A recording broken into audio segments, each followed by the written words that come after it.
Secondly, Buddha denounced the caste system. The caste system in its present form was not then existing. The bar against interdining and intermarriage had not then become operative. Things were flexible and not rigid as they are now. But the principle of inequality, which is the basis of the caste system, had become well established, and it was against this principle that Buddha carried on a determined and a bitter fight. How strongly was he opposed to the pretensions of the Brahmins for superiority over the other classes, and how convincing were the grounds of his opposition are to be found in many of his dialogues.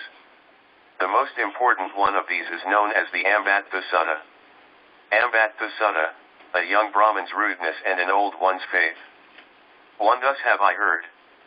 The Blessed One, when once on a tour through the Kosala country with a great company of the brethren, with about 500 brethren, arrived at a Brahmin village in Kosala named Kanhayanas, and while there he stayed in the Kanhayanas wood. Now at that time the Brahmin Pakharasi was dwelling at Ambatha, a spot teeming with life, with much grassland and woodland and corn, on a royal domain, granted him by King Pasenadi of Kosala as royal gift, with power over it as if he were the king. To now the Brahmin Pakharasi heard the news. They say that the Samana Gautama, of the Sakya clan, who went out from a Sakya family to adopt the religious life, has now arrived, with a great company of the brethren of his order, at Kanhayanas, and is staying there in the Kanhayanas wood. Now regarding that venerable Gautama, such is the high reputation that has been noised abroad, the Blessed One is an Arahat, a fully awakened one, abounding in wisdom and goodness, happy, with knowledge of the worlds, unsurpassed as a guide to mortals willing to be led, a teacher for gods and men, a blessed one, a Buddha. He, by himself, thoroughly knows and sees, as it were, face to face this universe, including the worlds above of the gods, the Brahmans, and the Maras, and the world below with its recluses and Brahmans, its princes, and peoples, and having known it, he makes his knowledge known to others. The truth, lovely in its origin, lovely in its progress, lovely in its consummation, doth he proclaim, both in the spirit and in the letter, the higher life doth he make known, in all its fullness and in all its purity. And good is it to pay visits to arahats like that. 3. Now at the time a young Brahmin, an Ambatha, was a pupil under Pakharasi the Brahmin. And he was a repeater of the sacred words, knowing the mystic verses by heart, one who had mastered the 3 Vedas, with the indices, the ritual, the phonology, and the exegesis, as a 4th, and the legends as a 5th, learned in the idioms and the grammar, versed in locaata sophistry and in the theory of the signs on the body of a great man, so recognized an authority in the system of the threefold Vedic knowledge as expounded by his master, that he could say of him, what I know that you know, and what you know that I know. 4. And Pakharasi told Ambatha the news, and said, Come now, dear Ambatha, go to the Samana Gautama, and find out whether the reputation so noised abroad regarding him is in accord with the facts or not, whether the Samana Gautama is such as they say or not. 5. But how, sir, shall I know whether that is so or not?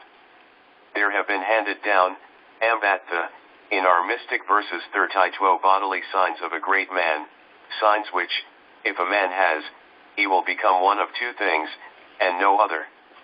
If he dwells at home he will become a sovereign of the world, a righteous king, bearing rule even to the shores of the 4 great oceans, a conqueror, the protector of his people, possessor of the 7 royal treasures. And these are the 7 treasures that he has: the wheel, the elephant, the horse, the gem, the woman, the treasurer, and the advisor as a 7th. And he has more than 1,000 sons, heroes, mighty in frame, beating down the armies of the foe. And he dwells in complete ascendancy over the wide earth from sea to sea, ruling it in righteousness without the need of baton or of sword.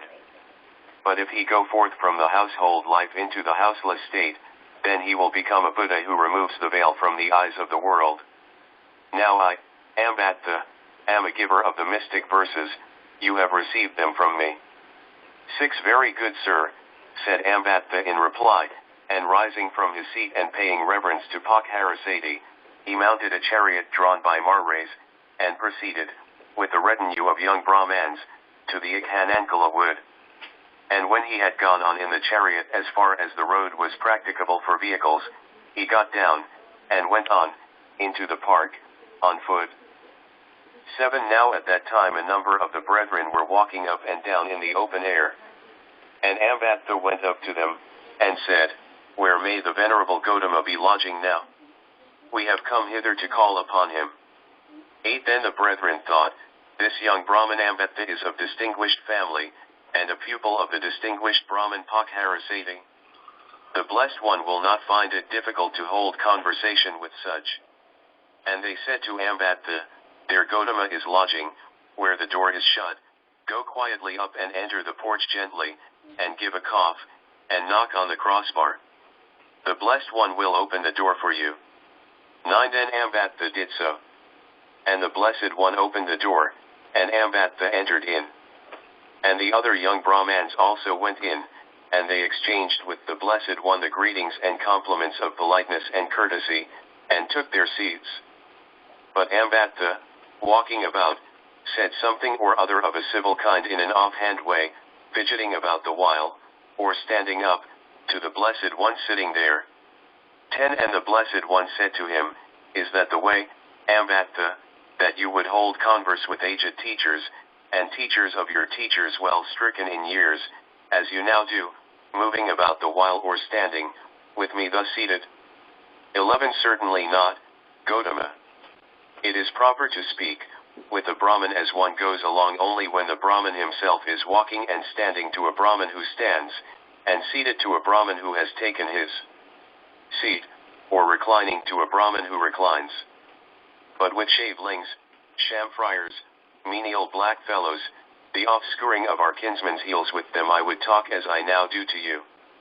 But you must have been wanting something, Ambatha, when you come here. Turn your thoughts rather to the object you had in view when you came.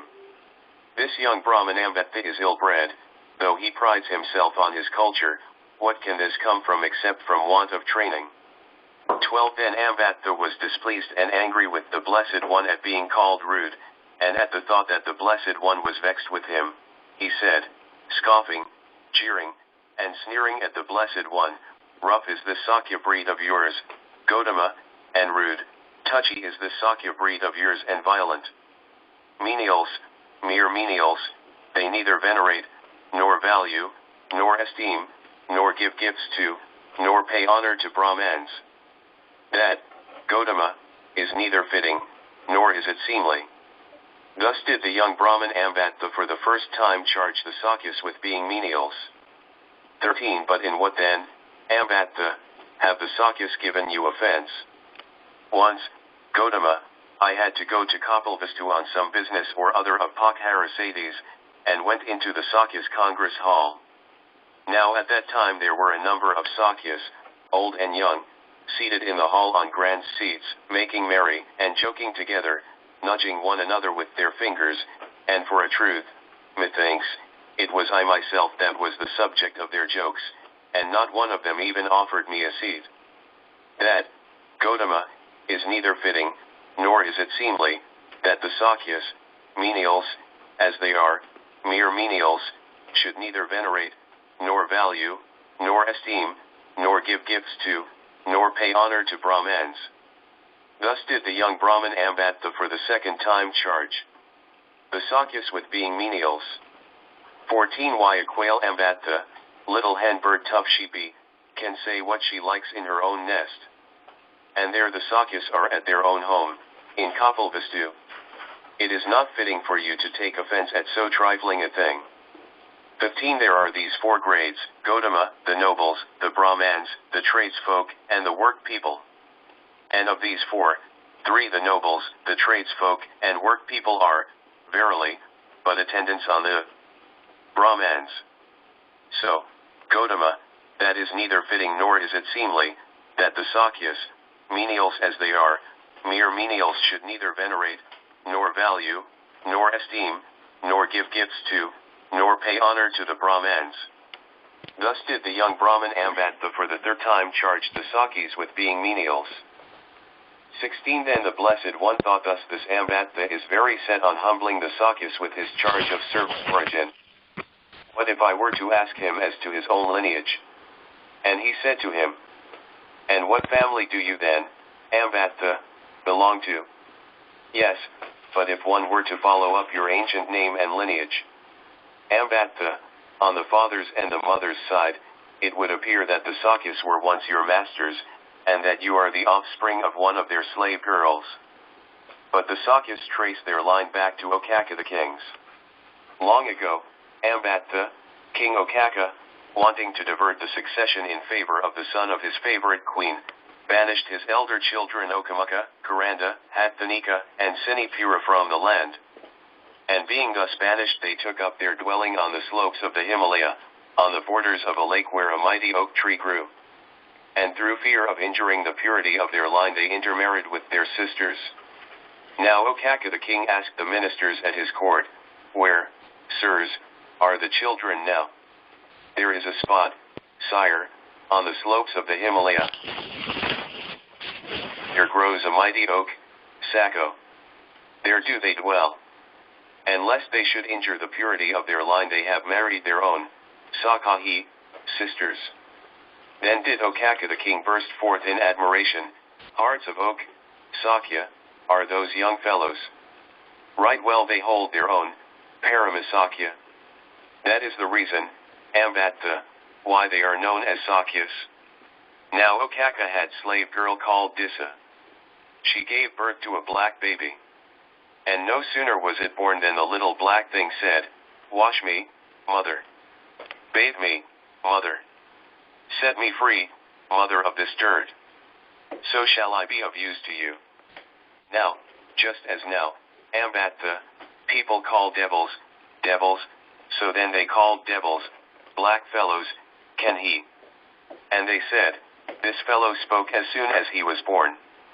'Tis a black thing, Kanha, that is born, a devil has been born. And that is the origin, Ambatha, of the Kanhayanas. He was the ancestor of the Kanhayanas. And thus is it, Ambatha, that if one were to follow up your ancient name and lineage, on the father's and on the mother's side, it would appear that the Sakyas were once your masters, and that you are the offspring of one of their slave girls. 17 When he had thus spoken, the young Brahman said to the Blessed One, let not the venerable Gautama humble Ambatha too sternly with this reproach of being descended from a slave girl. He is well born, Gautama, and of good family. He is versed in the sacred hymns, an able reciter, a learned man. And he is able to give answer to the venerable Gautama in these matters. 18 Then the Blessed One said to them, quite so. If you thought otherwise, then it would be for you to carry on our discussion further. But as you think so, let Ambatha himself speak. 19 We do not think so, and we will hold our peace. Ambatha is able to give answer to the venerable Gautama in these matters. 20 Then the Blessed One said to Ambatha the Brahmin, then this further question arises, Ambatha, a very reasonable one which even though unwillingly, you should answer. If you do not give a clear reply, or go off upon another issue, or remain silent, or go away, then your head will split in pieces on the spot. What have you heard, when Brahmans old and well stricken in years, teachers were talking together, when the Kanhayanas draw their origin, and who the ancestor was to whom they trace themselves back. And when he had thus spoken, Ambatha remained silent. And the Blessed One asked the same question again. And still Ambatha remained silent. Then the Blessed One said to him, you had better answer, now. Ambatha, this is no time for you to hold your peace. For whosoever, Ambatha, does not, even up to the third time of asking, answer a reasonable question put by a Tathagata, by one who has won the truth, his head splits into pieces on the spot. The spirit who bears the thunderbolt stood over above Ambatha in the sky with a mighty mass of iron, all fiery, dazzling, and aglow, with the intention, if he did not answer, there and then to split his head in pieces. And the Blessed One perceived the spirit bearing the thunderbolt, and so did Ambatha the Brahmin. And Ambatha, on becoming aware of it, terrified, startled, and agitated, seeking safety and protection and help from the Blessed One, crouched down beside him in awe, and said, "What was it the Blessed One said? Say it once again. What do you think, Ambatha? What have you heard, when Brahmans old and well stricken in years, teachers of yours or their teachers, were talking together, as to whence the Kanhayanas draw their origin, and who the ancestor was to whom they trace themselves back? Just so, Gautama, did I hear, even as the Venerable Gautama had said. That is the origin of the Kanhayana, and that the ancestor to whom they trace themselves back." 22 And when he had thus spoken, the young Brahmans fell into tumult, and uproar, and turmoil, and said, "Low-born, they say, is Ambatha the Brahmin. His family, they say, is not of good standing. They say he is descended from a slave girl, and the Sakyas were his masters. We did not suppose that the Samana Gautama, or righteousness itself, was not a man to be trusted." 23 And the Blessed One thought, "They go too far, these Brahmans, in their depreciation of Ambatha as the offspring of a slave girl. Let me set him free from their reproach." And he said to them, "Be not too severe in disparaging Ambatha the Brahmin on the ground of his descent." That Kanha became a mighty seer. He went into the Deccan, there he learned mystic verses, and returning to Okaka the king, he demanded his daughter Madarapi in marriage. To him the king in answer said, "Who forsooth is this fellow, whose son of my slave girl as he is asks for my daughter in marriage?" And, angry and displeased, he fitted an arrow to his bow. But neither could he let the arrow fly, nor could he take it off the string again. Then the ministers and courtiers went to Kanha the seer, and said, "Let the king go safe. Sir, let the king go safe. The king shall suffer no harm. But should he shoot the arrow downwards, then would the earth dry up as far as his realm extends. Let the king, sir, go safe, and the country too. The king shall suffer no harm, nor his land. But should he shoot the arrow upwards, the god would not reign for 7 years as far as his realm extends. Let the king, sir, go safe, and the country too. The king shall suffer no harm, nor his land. But should he shoot the arrow upwards, the god would not reign for 7 years as far as his realm extends. Let the king, sir, go safe, and the country too, and let the god reign. The king shall suffer no harm, nor the land either, and the god shall reign. But let the king aim the arrow at his eldest son. The prince shall suffer no harm, not a hair of him shall be touched." Then, O Brahmans, the ministers told this to Okaka, and said, "Let the king aim at his eldest son. He will suffer neither harm nor terror." And the king did so, and no harm was done. But the king, terrified at the lesson given him, gave the man his daughter Madarapi as wife. You should not, O Brahmans, be too severe to disparage Ambatha in the matter of his slave girl ancestry. That Kanha was a mighty seer. 24 Then the Blessed One said to Ambatha, "What think you, Ambatha? Suppose a young Kshatriya should have connection with a Brahmin maiden, and from their intercourse a son should be born. Now would the son thus come to the Brahmin maiden through the Kshatriya youth receive a seat and water, as token of respect, from the Brahmans? Yes, he would. Gautama. But would the Brahmans allow him to partake of the feast offered to the dead, or of the food boiled in milk, or of the offerings to the gods, or of food sent as a present? Yes, they would, Gautama. But would the Brahmans teach him their verses or not? They would, Gautama. But would he be shut off, or not, from their women? He would not be shut off. But would the Kshatriyas allow him to receive the consecration ceremony of a Kshatriya? Certainly not, Gautama. Because he is not of pure descent on the mother's side. 25 Then what think you, Ambatha? Suppose a Brahmin youth should have connection with a Kshatriya maiden, and from their intercourse a son should be born. Now would the son come to the Kshatriya maiden through the Brahmin youth receive a seat and water, as token of respect, from the Brahmans. Yes, he would, Gautama. But would the Brahmans allow him to partake of the feast offered to the dead? Or of food boiled in milk, or of an offering to the gods, or of food sent as a present? Yes, they would, Gautama. But would the Brahmans teach him their verses or not? They would, Gautama. But would the Kshatriyas allow him to receive the consecration ceremony of a Kshatriya? Certainly not, Gautama. Why not that? Because he is not of pure descent on the father's side. 26 Then, Ambatha, whether one compares women with women, or men with men, the Kshatriyas are higher and the Brahmans inferior. And what think you, Ambatha? Suppose the Brahmans, for some offense or other, were to outlaw a Brahmin by shaving him and pouring ashes over his head, or to banish him from the land from the township. Would he be offered a seat or water among the Brahmans? Certainly not, Gautama.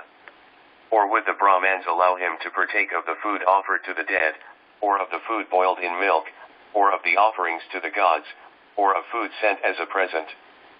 Certainly not, Gautama. Or would the Brahmans teach him their verses or not? Certainly not, Gautama. And would he be shut off, or not, from their women? He would be shut off.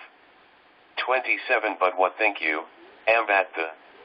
If the Kshatriyas had in the same way outlawed a Kshatriya and banished him from the land or the township, would he, among the Brahmans, be offered water and a seed? Yes, he would, Gautama. And would he be allowed to partake of the food offered to the dead, or of the food boiled in milk, or of the offerings to the gods, or of food sent as a present? He would, Gautama. And would the Brahmans teach him their verses? They would, Gautama. And would he be shut off, or not, from their women? He would not, Gautama. But thereby, Ambatha, the Kshatriya would have fallen into the deepest degradation, shaven as to his head, cut dead with the ash basket, banished from land and townships. So that, even when a Kshatriya has fallen into the deepest degradation, still it holds good that the Kshatriyas are higher, and the Brahmans inferior. 28 Moreover it was one of the Brahma gods, Sanamkumara, who uttered this stanza. The Kshatriya is the best of those among this folk who put their trust in lineage. But he who is perfect in wisdom and righteousness, he is the best among gods and men. Now this stanza, Ambatha, was well sung and not sung by the Brahma Sanamkumara, well said and not ill said, full of meaning and not void thereof. And one to approve it? I also Ambatha says. The Kshatriya is the best of those among this folk who put their trust in lineage. But he who is perfect in wisdom and righteousness, he is the best among gods and men. Here ends the first portion for recitation. 1 But what, Gautama, is the righteousness and what the wisdom spoken of in that verse? In the supreme perfection in wisdom and righteousness. Ambatha, there is no reference to the question either of birth, or of lineage, or of the pride which says, you are held as worthy as I, or you are not held as worthy as I. It is where the talk is of marrying, or giving in marriage, that reference is made to such things as that. For whosoever, Ambatha, are in bondage to the notions of birth or of lineage, or to the pride of social position, or of connection by marriage, they are far from the best wisdom and righteousness. It is only by having got rid of all such bondage that one can realize for himself that supreme perfection in wisdom and in conduct. 2 But what, Gautama, is that conduct, and what that wisdom? Here follow, under morality, Sila, the introductory paragraphs, 40-42 of the Samanaphala, pages 62-63 of the text, on the appearance of a Buddha, his preaching the conversion of a hearer, and his renunciation of the world. Then come 1 The Silas above, pages 4-12, 8-27, of the text. Only the refrain differs. It runs here, at the end of each clause, through the whole of this repeated passage, this is reckoned in him as morality. Then under conduct, Karuna. 2 The paragraph on confidence, above, p. 69 of the text 63. The refrain from here onwards is, this is reckoned to him as conduct. 3. The paragraph on guarded is the door of the senses above, p. 70 of the text 64. 4. The paragraph on mindful and self-possessed, above, p. 70 of the text 65. 5. The paragraph on content, above, p. 71 of the text 66. 6. The paragraph on solitude, above, p. 71 of the text 67. 7. The paragraphs on the 5 hindrances, above pp. 71 to 2 of the text 68 to 74. 8. The paragraphs on the 4 rapt contemplations above, 73 to 76, pages 75 to 82. The refrain at the end of each of them, higher and better than the last, is here of course, to be read not as higher fruit of the life of a recluse, but as higher conduct. Under wisdom, Viga. 9. The paragraphs on insight arising from knowledge, Nanadasanam, above, p. 76 of the text 83, 84. The refrain from here onwards is, this is reckoned in him as wisdom, and it is higher and sweeter than the last. 10. The paragraphs on the mental image, above, p. 77 of the text 85, 86. 11. The paragraphs on mystic gifts, iti, above, p. 77 of the text 87, 88. 12. The paragraphs on the heavenly ear, Dibasota, above p. 79 of the text 89, 90.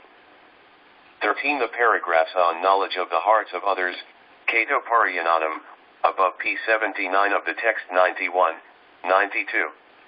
14. The paragraphs on memory of one's own previous births, Pavanivesa Ainasetainama, above, p. 81 of the text, 93, 94.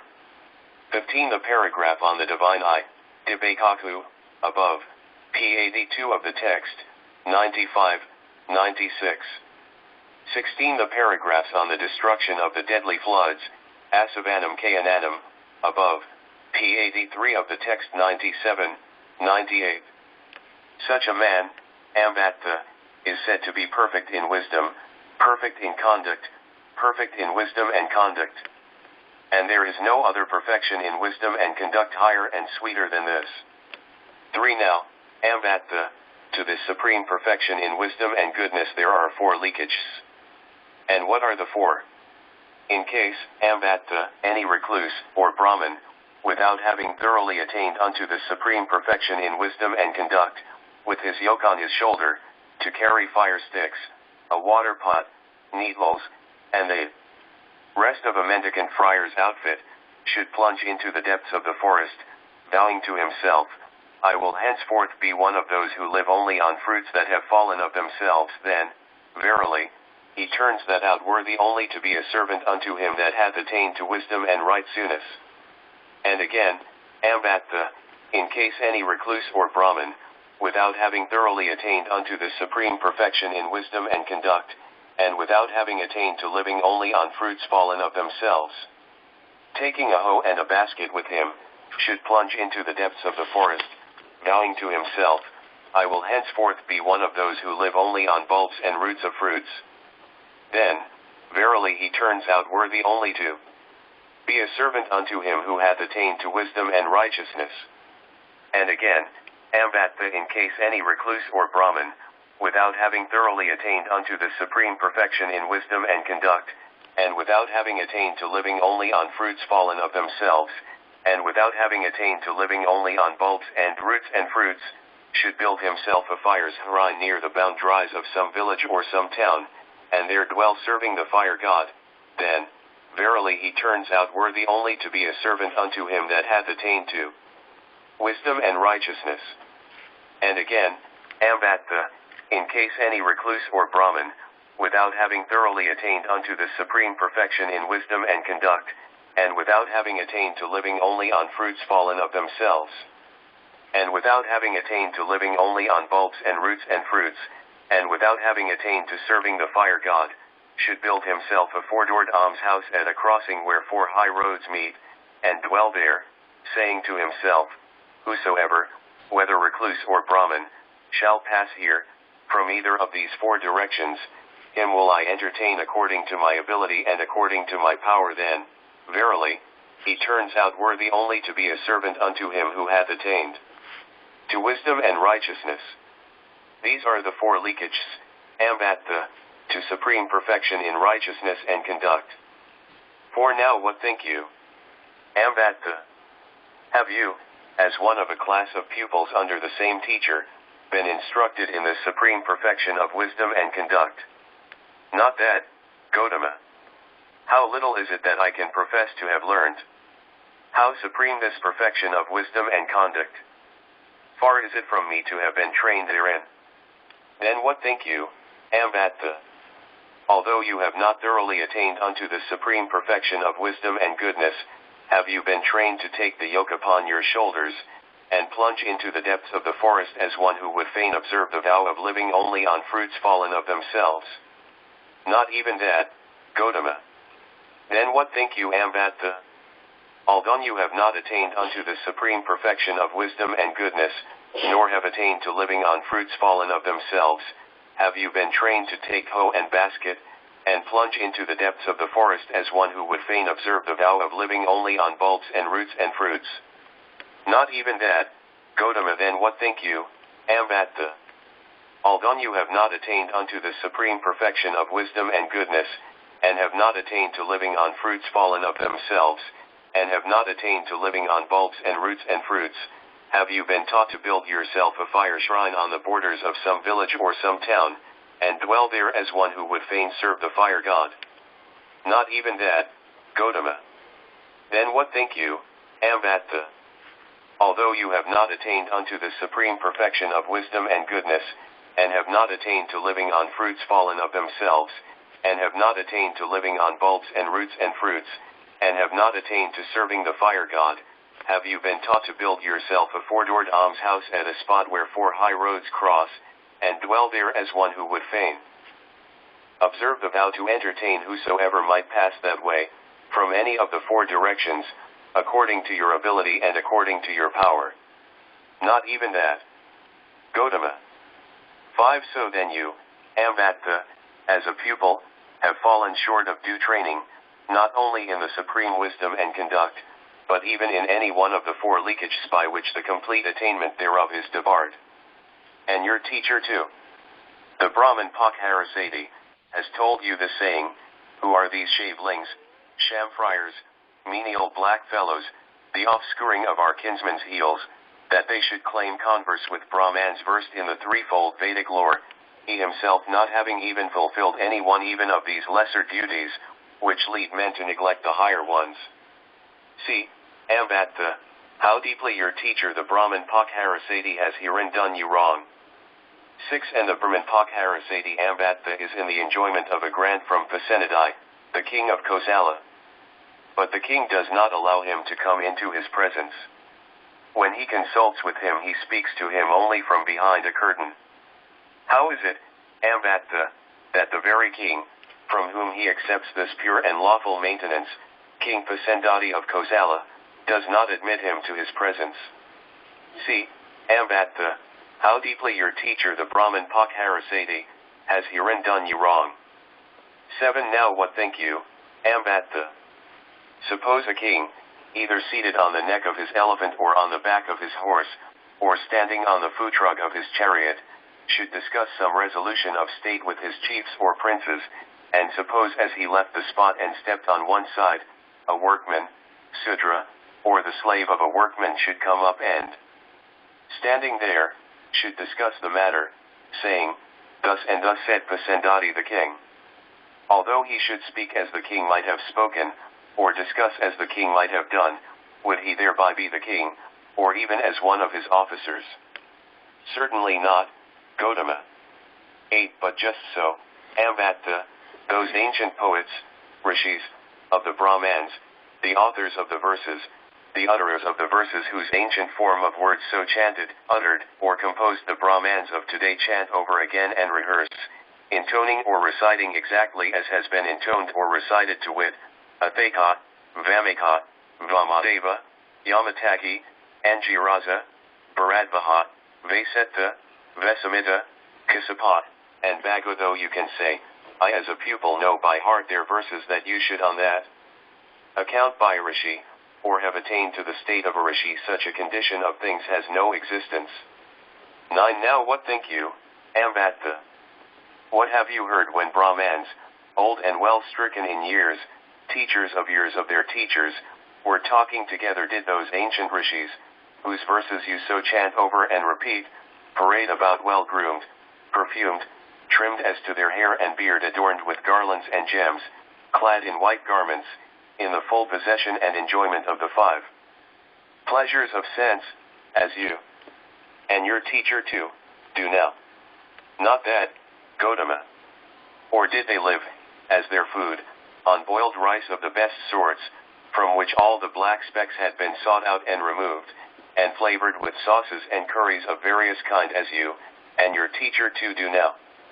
Not that, Gautama. Or were they waited upon by women with fringes and furbelows round their loins, as you, and your teacher too, do now? Or did they go about driving chariots, drawn by mares with plaited manes and tails, using long wands and goads the while, as you, and your teacher too, do now? Not that, Gautama. Or did they have themselves guarded in fortified towns, with moats dug out round them and crossbars let down before the gates, by men girt with long swords, as you, and your teacher too, do now? Not that, Gautama. 10. So then, Ambatha, neither are you a rishi, nor your teacher, nor do you live under the conditions under which the rishis lived. But whatsoever it may be, Ambatha, concerning which you are in doubt or perplexity about me, ask me as to that, I will make it clear by explanation. 11. Then the Blessed One went forth from his chamber, and began to walk up and down, that Ambatha did the same. And as he thus walked up and down, following the Blessed One, he took stock of the 32 signs of a great man, whether they appeared on the body of the Blessed One or not. And he perceived them all save only 2. With respect to those 2, the concealed member and the extent of tongue, he was in doubt and perplexity, not satisfied, not sure. 12. And the Blessed One knew that he was so in doubt, and he so arranged matters by his wondrous gift, that Ambatha the Brahmin saw how that part of the Blessed One that ought to be hidden by clothes was enclosed in a sheath. And the Blessed One so bent round his tongue that he touched and stroked both his ears, touched and stroked both his nostrils, and the whole circumstance of his forehead he covered with his tongue. And Ambatha, the young Brahmin, thought, the Samana Gautama is endowed with the 32 signs of a great man, with them all, not only with some of them. 1. And he said to the Blessed One, and now, Gautama, we would fain depart. We are busy and have much to do. Do, Ambatha, what seemed to you fit. And Ambatha mounted his chariot drawn by mares, and departed thence. 13. Now at that time the Brahmin Pakharasi had gone forth from Ukatha with a great retinue of Brahmans, and was seated in his own pleasance, waiting there for Ambatha. And Ambatha came unto the pleasance. And when he had come in his chariot as far as the path was practicable for chariots, he descended from it, and came on foot to where Pakharasi was, and saluted him, and took his seat respectfully on one side. And when he was so seated, Pakharasi said to him, 14. Well, Ambatha, did you see the Blessed One? Yes, sir, we saw him. Well, is the Venerable Gautama so, as the reputation about him I told you of declares, and not otherwise? Is he such a one, or is he not? He is so, sir, as his reputation declares, and not otherwise. Such is he, not different. And he is endowed with the 32 signs of a great man, with all of them, not only with some. And did you have any talk, Ambatha, with the Samana Gautama? Yes, sir, I had. And how did the talk go? Then Ambatha told the Brahmin Pakharasi all the talk that he had with the Blessed One. 15. When he had thus spoken, Pakharasi said to him, Oh, you wiseacre! Oh, you dullard! Oh, You expert, forsooth, in our threefold Vedic lore. A man, they say, who should carry out his business thus, must, on the dissolution of the body, after death, be reborn into some dismal state of misery and woe. What could the very points you pressed in your insolent words lead up to, if not to the very disclosures the venerable Gautama made? What a wiseacre, what a dullard, what an expert, forsooth, in our threefold Vedic lore. And angry and displeased, he struck out with his foot, and rolled Ambatha over. And he wanted, there and then, himself to go and call on the Blessed One. But the Brahmanas there spake thus to Pakharasi, it is much too late. Sir, today to go to call on the Samana Gautama. The venerable Pakharasi can do so tomorrow. So Pakharasi had sweet food, both hard and soft, made ready at his own house, and taken on wagons, by the light of blazing torches, out to Ambatha. And he himself went on to the Kanhayanas wood, driving in his chariot as far as the road was practicable for vehicles, and then going on foot, to where the Blessed One was. And when he had exchanged with the Blessed One the greetings and compliments of politeness and courtesy, he took his seat on one side, and said to the Blessed One, 17 Has our pupil, Gautama, the young Brahmin Ambatha, been here? Yes, Brahmin, he has. And did you, Gautama, have any talk with him? Yes, Brahmin, I had. And on what wise was the talk that you had with him? 18 Then the Blessed One told the Brahmin Pakharasi all the talk that had taken place. And when he had thus spoken, Pakharasi said to the Blessed One, He is young and foolish, Gautama, that young Brahmin Ambatha. Forgive him, Gautama. Let him be quite happy. Brahmin, that young Brahmin Ambatha. 19 And the Brahmin Pakharasi took stock, on the body of the Blessed One, of the 32 marks of a great being. And he saw them all plainly, save only 2. As to 2 of them, the sheath-concealed member and the extensive tongue, he was still in doubt and undecided. But the Blessed One showed them to Pakharasi, even as he had shown them to Ambatha. And Pakharasi perceived that the Blessed One was endowed with the 32 marks of a great being, with all of them, not only with some. And he said to the Blessed One, May the Venerable Gautama grant me the favor of taking his tomorrow's meal with me, and also the members of the order with him. And the Blessed One accepted, by silence, his request. 20 Then the Brahmin Pakharasi, seeing that the Blessed One had accepted, had, on the morrow, the time announced to him, It is time. O Gautama, the meal is ready. And the Blessed One, who had dressed in the early morning, put on his outer robe, and taking his bowl with him, went, with the brethren to Pakharasi's house, and sat down on the seat prepared for him. And Pakharasi the Brahmin, satisfied the Blessed One with his own hand, with sweet food, both hard and soft, until he refused any more, and the young Brahmans the members of the order. And when the Blessed One had finished his meal, and cleansed the bowl and his hands, Pakharasi took a low seat, and sat down beside him. 21 Then to him thus seated the Blessed One discoursed in due order, that is to say, he spoke to him of generosity, of right conduct, of heaven, of the danger, the vanity, and the defilement of lusts, of the advantages of renunciation. And when the Blessed One saw that Pakharasi the Brahmin had become prepared, softened, unprejudiced, upraised, and believing in heart, then he proclaimed the doctrine the Buddhas alone have won, that is to say, the doctrine of sorrow, of its origin, of its cessation, and of the path.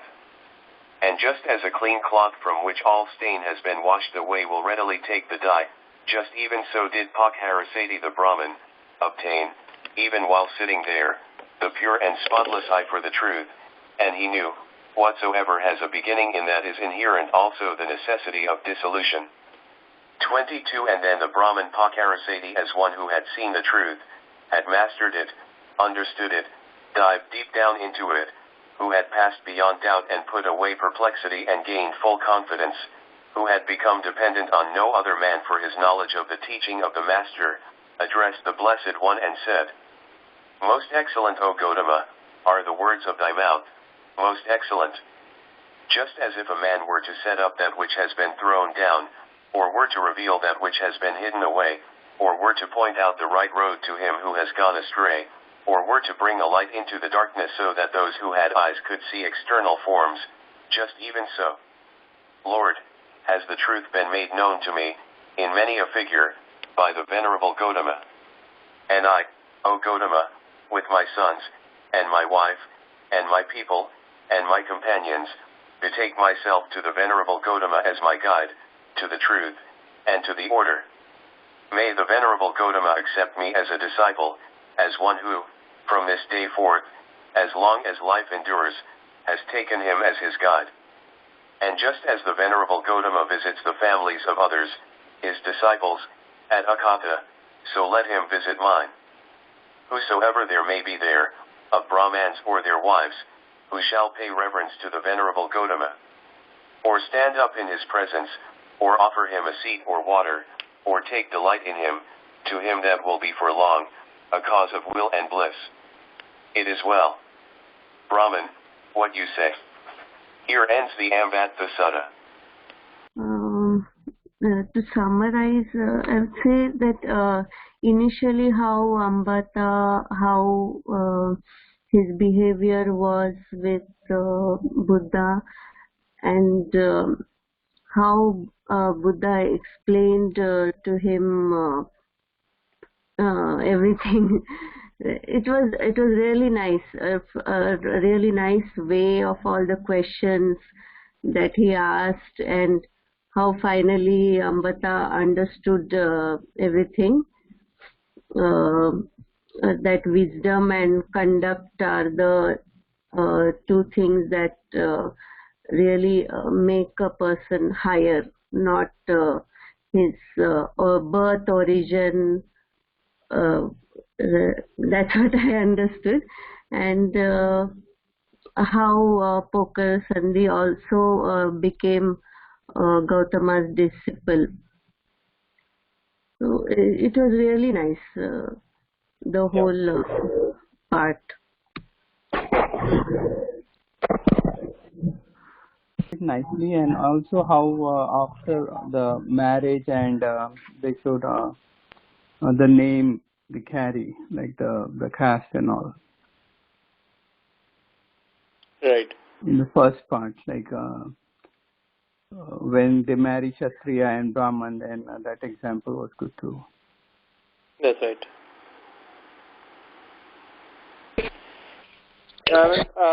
The way I understand, like in this particular volume, Dr. Ambedkar is explaining Buddha's views. Earlier we have seen Ambedkar explaining how Buddha was against yajna and all the rituals, right? In this particular section, Dr. Ambedkar tried to explain how Buddha was against the caste system, particularly which is linked to the birth. And to explain that, he has included this sutta in this particular volume. The way it starts with is there's a Brahmin. There are two Brahmins, a teacher and his student. And his student is well versed with all the three Vedas and all the Brahminical studies. So that's the reason he has said, like, all I know is what you know. All what you know is all I know. So that is something like I've told you everything that I know. So that means the teacher and the pupil are now well versed with all the Brahminical aspects. And then he goes to see, Bhagavan Gautam Buddha. That's because Bhagavan Buddha was there in that vicinity, and his teacher asked him to go and visit him and see whether really he has all those 32 signs of a great man. So that's where he goes and sees him, but somehow he had that, a Brahminical super nature. and he was standing while Bhagavan Gautam Buddha was sitting, which was offensive. So Buddha was sitting, and then he was standing right there in front of him. And then when Buddha asked him, do you behave the same with other Brahmins or your teachers? Then he says, no, that a Brahmin, if the Brahmin is sitting, you get to sit with him. If the Brahmin is walking, you will walk with him, and so on. So that's how he started. And then he asked, like, why do you think that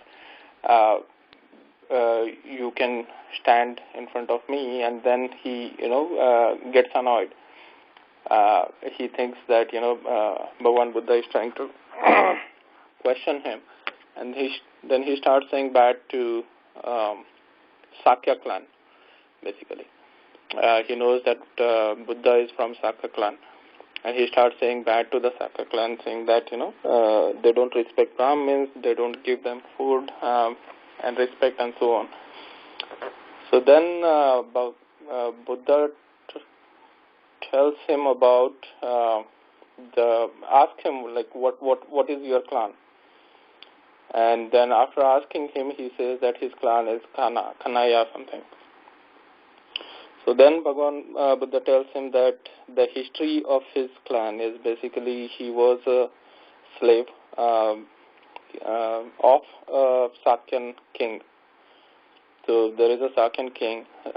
He had a slave, and that slave son was born to the slave girl.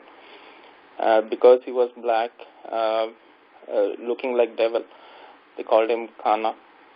And all these Kanhayanas were the ancestors of that black slave. So Sakyans were masters of Kanhayanas. But hearing that, the other Brahmin students, they felt bad. Earlier they were respecting Ambatha, but now they said, no, he is not pure now, so it is not good. So even the other Brahmins related him by birth, that before Buddha told him about this thing, they were respecting him for his knowledge. But now after Buddha told him that by birth he is from slave clan, then they started saying bad to him. So listening to that, then Buddha explained the further story to that. That it's not only this thing, but that black boy, he then learned a lot of things. He learned all the mantras and all. And then after coming back to the Sakya clan, he wanted to marry the daughter of the king. And then when the king got annoyed, he wanted to shoot him with his arrow. And because Kanha was well versed with all the mantras, he stopped him, like he could not shoot the arrow and all. And then he forced the king to, marry his daughter to him. So even though he was black devil and this thing, he became wise by, he became, all the learned. So then he asked him, if that is the case, then, earlier there was Kshatriyas and Brahmins and Vaishyas and Kshudras, right? So he asked him, like, if because Sakyans were Kshatriyas, and now that Kanha become the Brahmin as a sage with a Rishi and mantras and all, so he became Brahmin. So that time, like, Kshatriyas were considering themselves as higher than Brahmin. So he asked if, now the Brahmin got married to Kshatriya girl, so how their son, or will the community will accept their son? And they said that, yeah, the Brahmins will accept him, but the Kshatriyas won't, because he is from the impure father. Then he gives another example, and then he says that, no, because it is because of the impure mother, or from the mother's side. So something like that. So that goes with the what Ambedkar or Bhagavan Buddha was trying to say here was, it again is linked with the birth. So it's not with how your knowledge, it is linked to the birth. So it's birth from your father and your mother, and that carries to the son. Even if you marry intercaste, that's not going to help because the society is not going to accept it. And then he basically gives him the details, like how one should be learned, how one should become wise. He tells him about all those, Noble Eightfold Path, Panchashil, and so on. After that, then he realizes that now it is the wisdom and the goodness is more supreme than birth. And then he basically tells him that it's not only knowing about these things, but it is about practicing all those things also matters. So then he gives him the examples like all the rishis who were there in the past. They were doing meditation in the forest for a longer period. They were living on their own. They were living on fruits and vegetables, and there were no servants for them. There were no wives or maids. So they were on their own in the forest, doing all the meditation for the years, and that's how they learn all the mantras and all the good things. So that's how they wrote all the Vedas and so on. But now, after the king gave them all the wealth because of their knowledge, then the king gave them wealth, and then they got the servants, maids, and everything. So now that Ambatha and his teacher and all, they have never practiced all those things what the old rishis used to do. So even though they have the knowledge of all the Vedas, it is of no help because they have not practiced it. They have not followed it to that extent.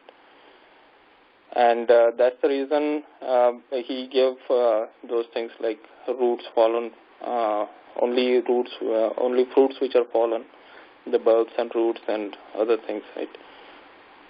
And then he says that don't only follow the Vedic things. You have to actually follow the rishis if you really want to be a wise and good. So that's how it goes. And then he realizes his mistake, and then by doing that, after that, when Buddha was walking, he started walking with him. Something like earlier he was rude, now he became gentle and polite with him. And then after that, he wanted to go back. Once he goes back to his teacher. He tells everything to the teacher. And then the teacher wanted to meet Buddha. And when he comes back to meet Buddha, the Buddha further, tells him about all the generosity and kindness of the sermon. And then even the teacher starts following him. So the gist of the story, or the bottom line here, why Ambedkar included was mainly because of the caste system. That the caste system is not good. You should not really follow. It should not be based on birth. It should be based on your knowledge and the wisdom. And that's how it concludes. Good, very good. I'm going to talk about the 32 signs. Yeah. Also have most of these signs. That great man signs. Babasaheb also have that one.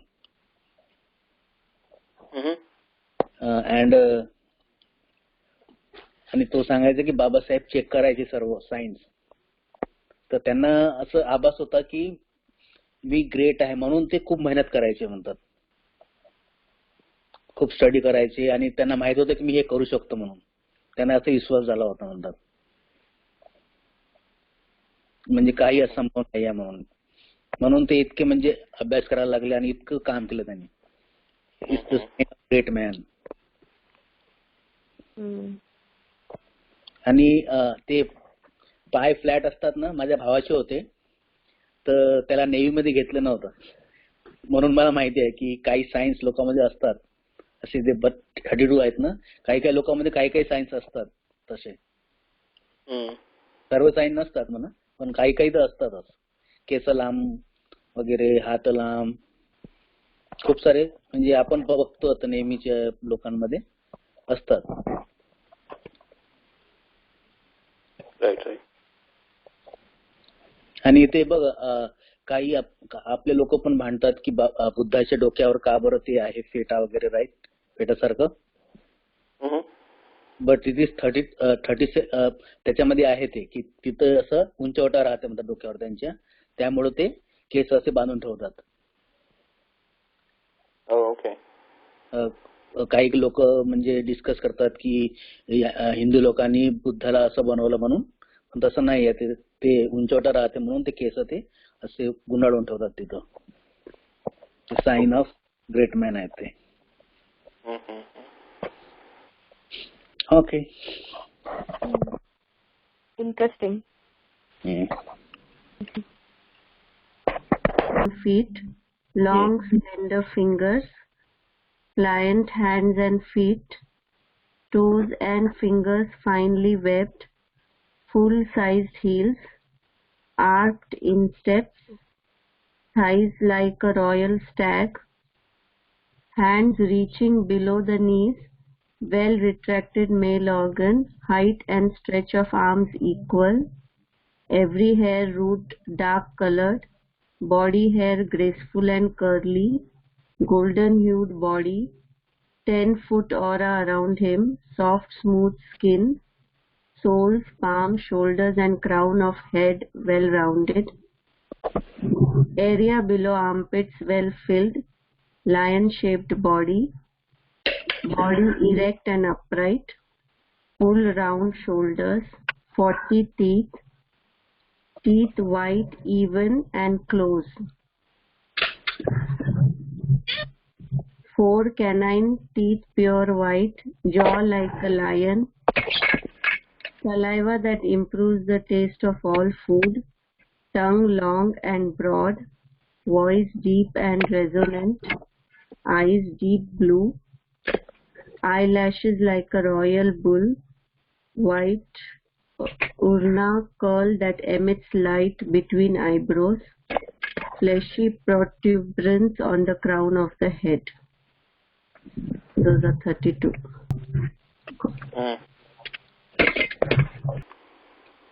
If required, we can next time onwards we can go for